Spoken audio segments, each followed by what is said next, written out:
Good evening বন্ধুরা, চলে আসলাম আরেকটি কাজের ভিডিও নিয়ে। পৌরসভার কাজ শেষ করা যথারীতি আর একটা পার্সোনাল কাজ ধরা ছিল, সেটা করার জন্য বেরিয়ে পড়লাম ফটাফট। দুটো কোদাল আর একটা হেসো নিয়ে। তো ওখানে কাজের জন্য দুটো লোকের প্রয়োজন ছিল, তো আমার একটা বন্ধুকে ফোন করে ডেকে নিলাম। তো একটা কাজ আছে, দুজন মিলে করে দেবো, ফটাফট হয়ে যাবে।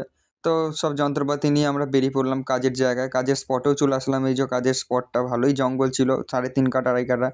তো আর দেরি না করে রোদের জন্য তাড়াতাড়ি কাজও শুরু করে দিলাম, কেন যা যা রোদ উঠেছে, এই রোদের মধ্যে বেশিক্ষণ কাজও করা যাবে না। আবার ওই খাটাখাটনির পর এই কাজ করে এসে আবার কাজ করা মানে বিশাল চাপের ব্যাপার, গা হাত পারও ব্যথা হয়ে যায়।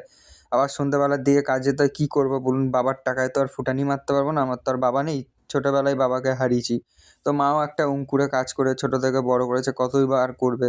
লোকের মতো তো আর অত রেখে যায়নি আমাদের বাবারা, যে অনেক টাকা থাকবে ফুটানি মারবে। যখন টাকা ছিল না তখন একটা মানুষও ছেড়ে চলে গেছিলো। যবে থেকে বুঝলাম টাকাই সব, তবে থেকে ব্যাস সব চিন্তাভাবনা ছেড়ে এখন টাকার দিকে। টাকা আছে যার কাছে, জীবন আছে তার কাছে। টাকা থাকলেই সব কিছু পাওয়া যাবে বন্ধু। টাকাই কামাও, জীবনে সব কিছু পাবে। কী আর করবো, রোদেও যা রোদ উঠেছে, রোদেতে চড়া রোদে গাঁড়মার ফেটে যাচ্ছে সব। তাই ফুল হাতা ফুল প্যান্ট জামা পরে শুরু করে দিয়ে অস্বস্তিও লাগছে। কিছু করার নেই, কেন যা রোদ উঠেছে। রোদের মধ্যে আস্তে আস্তে কাজও শেষ করতে হবে, এখনও অনেকটা কাজ বাকি রয়েছে। আর আর মানে এমন জায়গায় কাজে এসেছি পুরো সাহারা মরুভূমির মতো। জল মোটেও কল থেকে পড়ে না, অথচ পাইপ দিয়ে ওদিকে চাষের জায়গাতে জল দিচ্ছে। আর এদিকে যে খাওয়ার জলও পড়ছে না।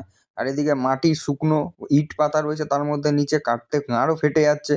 কী করবো, তাই ওই হেসো দিয়েই আস্তে আস্তে চপার দিয়ে কাটতে বসে পড়লাম। লাস্ট পর্যন্ত আর না পেরে ফুল প্যান্ট খুলেই তারপর বসলাম কাজ করতে। যা পা ফা ঘামিয়ে যাচ্ছিলো, কী আর বলবো। ওই পুরো একেবারে গাঁড় ফেটে তালপাতার মতো হয়ে যাচ্ছিলো। তার মধ্যে একটুখানি টিফিনও দিয়ে গেল, কিপ্টে সোদার মতো টিফিন, ওই একটা চিকেন স্যান্ডউইচ আর ওই কোক। তাই খেয়ে আবার কাজে লেগে পড়লাম একটুখানি রেস্ট ফেস্ট নিয়ে। আর এত মাল জমে গেছিলো এখানে, বুঝতে পারিনি 3-4 জনের কাজ, 2জন এসছি কাজ করতে। কী করবো, ফেঁসে গেছি, কাজ তো করেই যেতে হবে। কাজ বাজ শেষ করে মাল ফাল তাড়াতাড়ি তুলে নিয়ে যন্ত্রপাতি পরিষ্কার করে নিয়ে ব্যাস এই যে কাজ আমাদের শেষ। আজকের মতো টাটা। চুলমুল